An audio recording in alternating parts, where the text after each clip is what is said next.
Good evening, everybody. It's first time doing PowerPoint, so if something's misspelt, bear with me.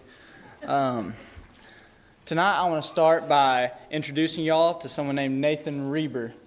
This is Nathan right here, and most of y'all probably do not know who this person is, but I'm going to share some of the important moments in Nathan's life.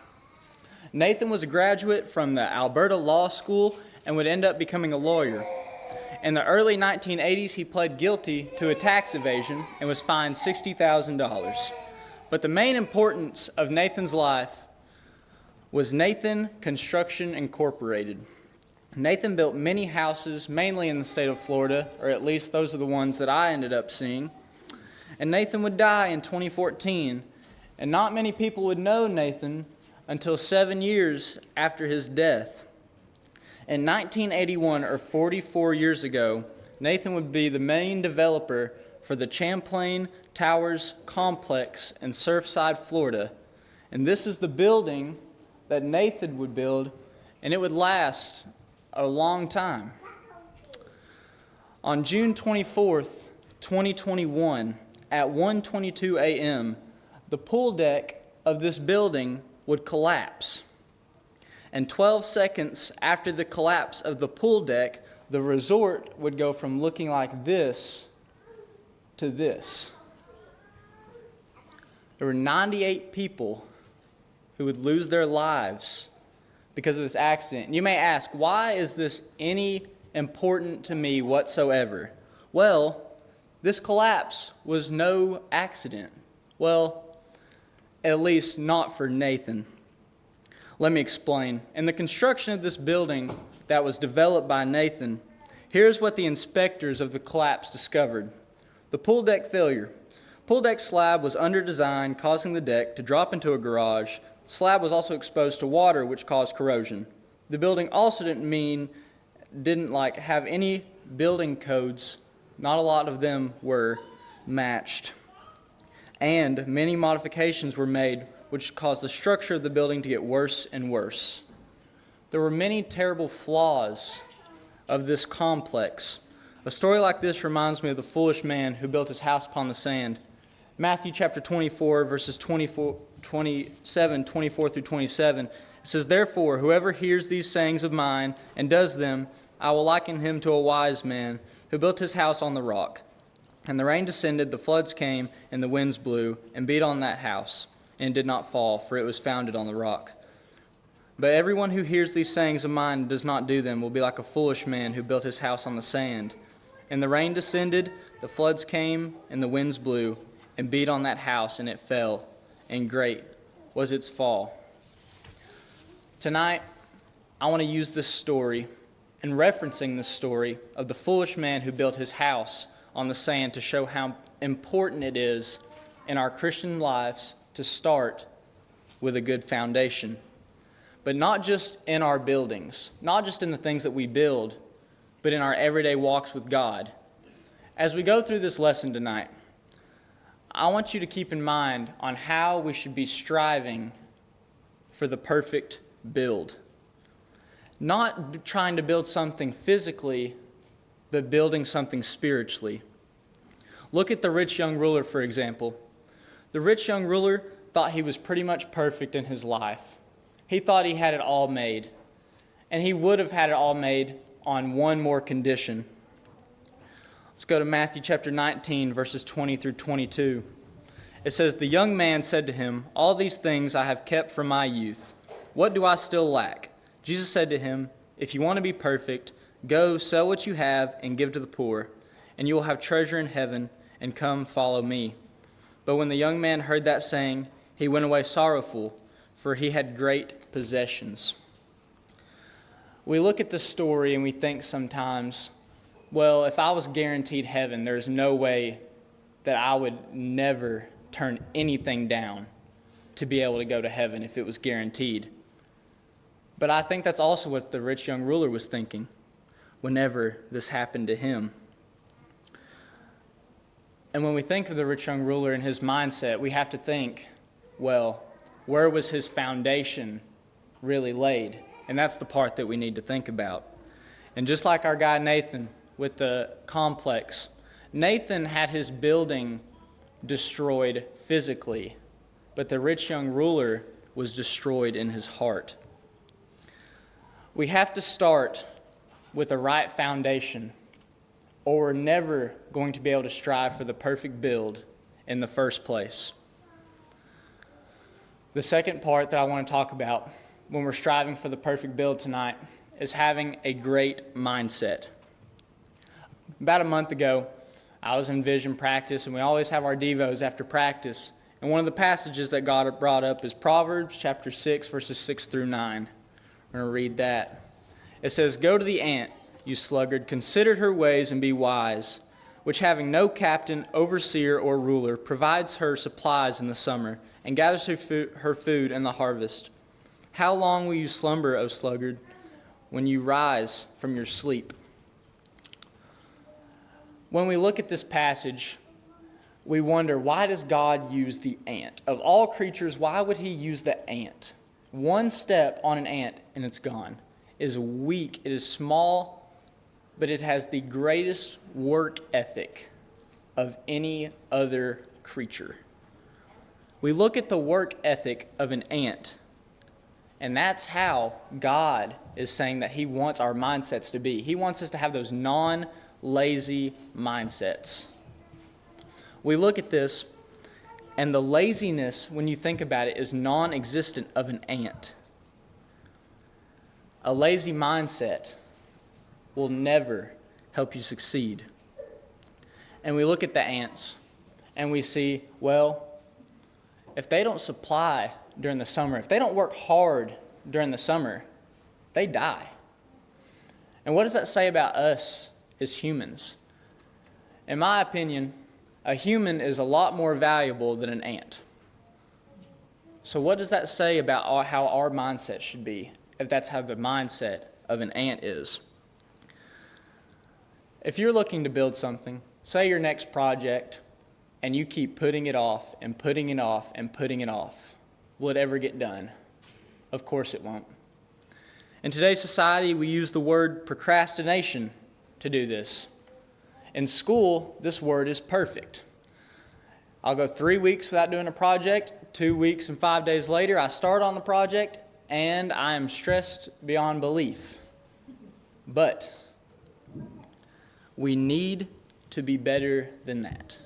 We need to be able to have the non-lazy mindset. That is another key feature of striving for this perfect build. And something that I've realized, whether it be in school or just be in life in general, is laziness will create regret for what you didn't do. Laziness creates regret for what you didn't do. Laziness takes away time that you could have had. Laziness is something that can bring other people down with you, and laziness is especially something that God just does not want. And think about that. Now, I'm not saying that we shouldn't have time to relax or time to just do nothing, but we definitely don't need to make this a habit. And that's when we look back at the ants. The ants may be small, but their work ethic is something that we should really look into. Are we willing to put forth the effort to strive for a perfect build? There are many cool stories in the Bible, and one of the coolest, in my opinion, is the story of Nehemiah. I got introduced to this story whenever I was doing Bible Bowl for Lads to Leaders, I think 2 years ago, and this story was incredible. This story, I think, is also overlooked, but it's the perfect example of what I want to talk about tonight. Some background context on Nehemiah. He was a Jewish exile who was the cupbearer for King Artaxerxes of the Persians. Nehemiah got word that the wall of their homeland, Jerusalem, was almost completely destroyed. This made Nehemiah very upset. With his great trust with the king, he was granted access to go back to Jerusalem to build this wall. He had become the governor and be the biggest factor in rebuilding this wall. And there is so much to this story, but the key outline of this story is it shows the leadership the selflessness, and most important of all, how great of a mindset that Nehemiah had. Nehemiah, it also shows the fearlessness. There were many who would try to interfere with Nehemiah at this wall, and he would get many threats. Nehemiah chapter 4, 8 through 9, it says, "And all of them conspired together to come and attack Jerusalem and create confusion. Nevertheless, we made our prayer to our God, and because of them, we set a watch against them day and night." We see in the situation that he was in.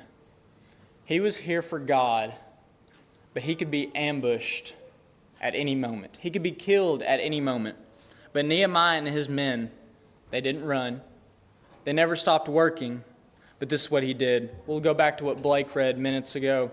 It says, "And it happened, when our enemies heard that it was known to us, and that God had brought their plot to nothing, that all of us returned to the wall, everyone to his work. So it was, from that time on, that half of my servants worked at construction, while the other half held the spears, the shields, the bows, and wore armor, and the leaders were behind the house of Judah.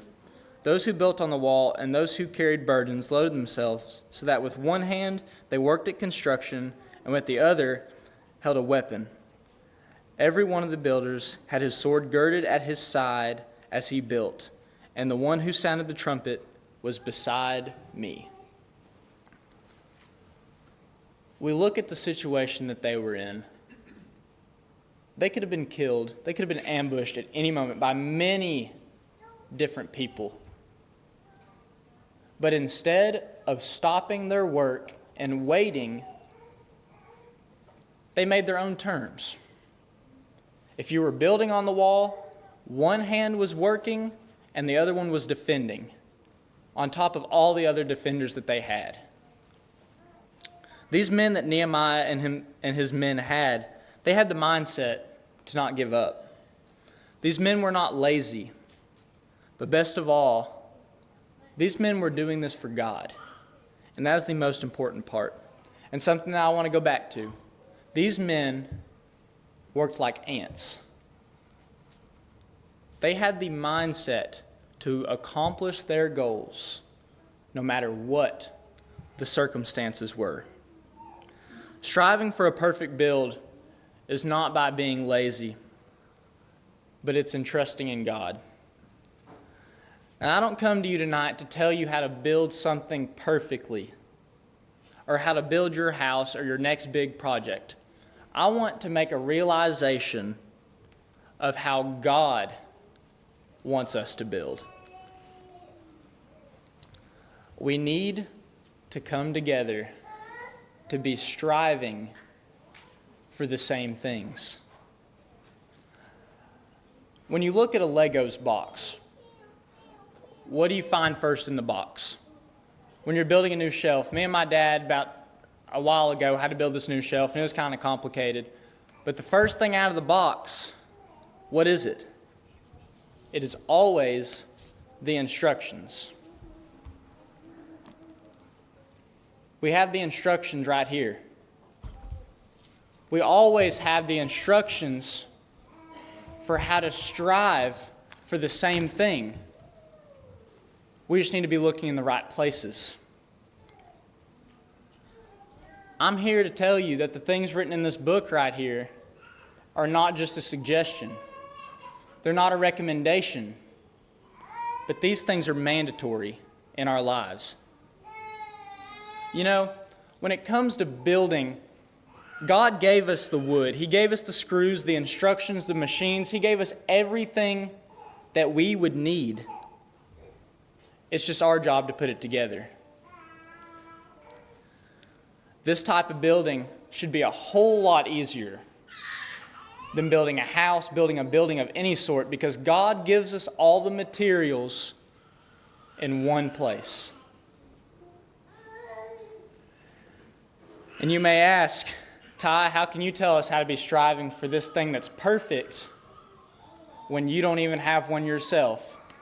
And I don't have this perfect build, but I can show you the person that did and who I want to live my life like. Because there's this person in the Bible that many of us know by the name of Jesus. And he had the perfect build. We'll go to 1 Corinthians.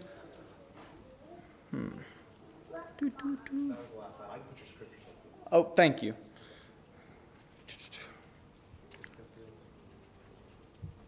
1 Corinthians 11:1. It says, imitate me, just as I also imitate Christ. And we see this, and we're like, Paul knew exactly what he was looking for. Paul knew where to look to find this example that he had been looking for. And we see how big of a change that Paul made because of this realization that he would make. Another question may be, well, I know Jesus was perfect in everything, but what did he live by? You pull up Matthew chapter 22, verses 36 through 39. Chris talked about this question just last week. It says, Teacher, which is the greatest commandment in the law? Jesus said to him, You shall love the Lord your God with all your heart, with all your soul, and with all your mind. This is the first and greatest commandment, and the second is like it. You shall love your neighbor as yourself. Now in verse 37, when Jesus says, love your God with all your heart, with all your soul, all your mind, I don't think that was just another suggestion. And the fact of the matter is, when we look at what Jesus said and we realize this, that Jesus lived this. Jesus knew exactly what he was talking about, and he lived his life just like this. Every single second of every single day, he lived his life like this, with also thinking it was never going to be about him. And we see that in the second greatest commandment. We can see that example of how great Jesus really was. And even when we go back and we think about Judas, he knew he was going to betray him, and he said, let's not hate him, but let's love him. What kind of love is that? Now, I don't think the PowerPoint updated. It's definitely my fault, but I have a story with had some pictures on it, but I'm just going to tell y'all the story, and y'all can picture it in your own minds. In 2018, there was a woman by the name of Amber Geiger, a former Dallas police officer. When Amber was coming home from work one day, she approached the door to her apartment, and she found that the door was unlocked. She opened the door and saw a man and pulled out the gun and shot him. Amber walked into room 1478, saw the shot, and called the police. The sad part about this story was Amber's apartment number wasn't 1478. It was 1378. The floor right below where all this would happen. The man's name was Botham Jean, and he would die from this shot. Botham had a brother named Brant, and he would speak at this court case. And if you have a brother, you kind of know how a brother's relationship works. It's kind of like a joking love-hate relationship, but it's all love in the end. You care about your siblings. And you would think of how much Brant would hate this woman. But this is what Brant said. He said, and I'm not going to say, I hope you rot and die, just like my brother did, but I personally want the best for you. Now let that sink in for a second. This guy's brother just got murdered on accident. And he's saying that I forgive you. Brant even said that he loved her and wished she didn't even have to go to jail because of this accident. And you can see the amount of love that this guy showed her and how much relief it probably caused this woman to feel after doing this. He told her that I just want you to give your life to Christ. And why can't we have that mindset? We need to strive to forgive like this guy, but no matter how great an example of forgiveness this was, this is still a human, and he has flaws. But let's go look at the guy who had absolutely no flaws. Let's go back and look at Jesus. Jesus was willing to forgive his life for murderers, anybody, and especially everyone here tonight. Jesus said, it's okay if you don't follow me, but I want you to. And just in case you decide to come back, I'm going to die for you anyways. We need to have this kind of love. Together, we can show the world how great this book and Jesus really is. But are we willing to put forth the effort to make that come true? Are you willing to overcome? Are you willing to strive for this perfect build? Now, I've talked about a lot of different things tonight.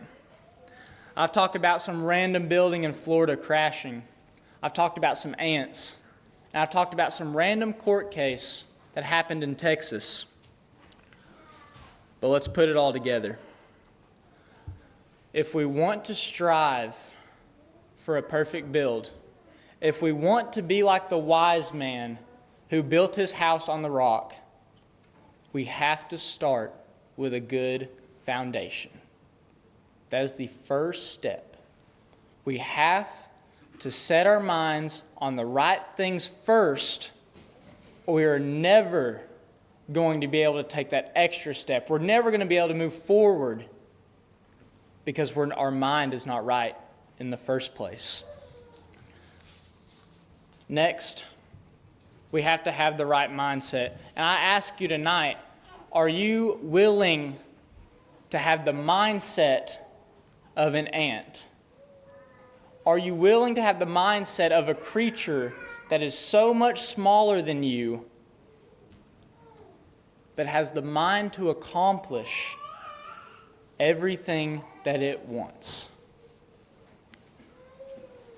Are we willing to put forth the effort to be better than the rest of the world? Tyus, can you pull up 1 Corinthians 13:2?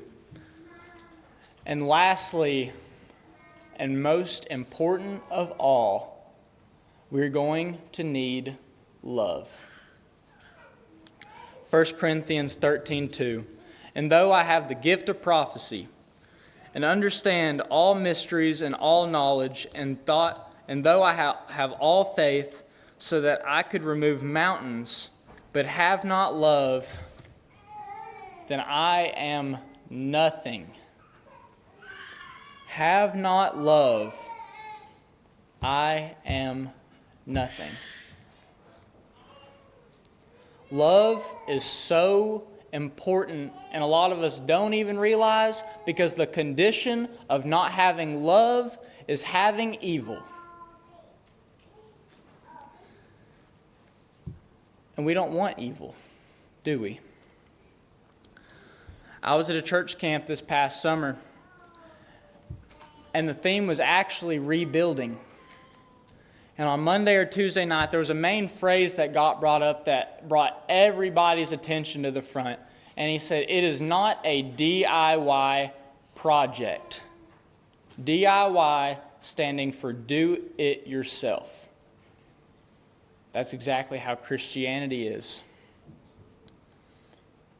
We have to look at each other and realize that we shouldn't have to do this by ourselves.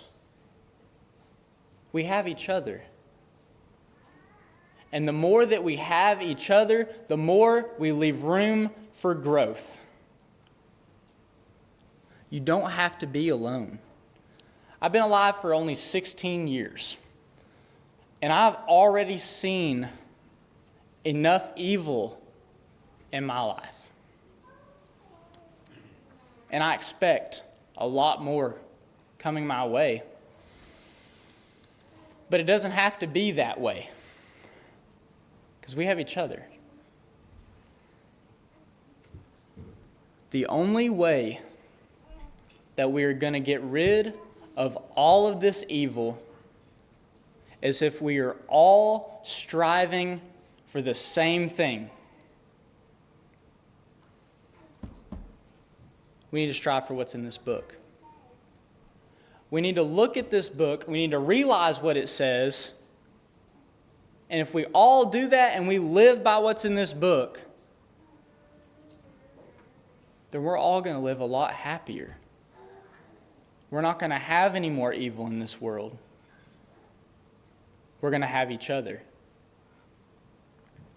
And unfortunately, we're probably never going to see the day on that earth where all of us are striving for the same thing. But that is what's going to make heaven so much greater. How beautiful heaven is going to be. Tonight, do you have that foundation that you're looking for? Is your mind in the right place where you can make that next step? Where you can change the way that you're living to start living together? Start living in a way that we are all striving for the same things. Are we having the right mindset? Are we having the mindset of the ant to where we are willing to accomplish what we want to accomplish no matter what the stakes are? And I'll tell you what, the stakes of not following God is hell. That is the worst stake that anybody could ever think of. And finally, do you have the love that it takes to be able to work together to reach the ultimate goal, to reach the goal that we all want to be at? And that is heaven.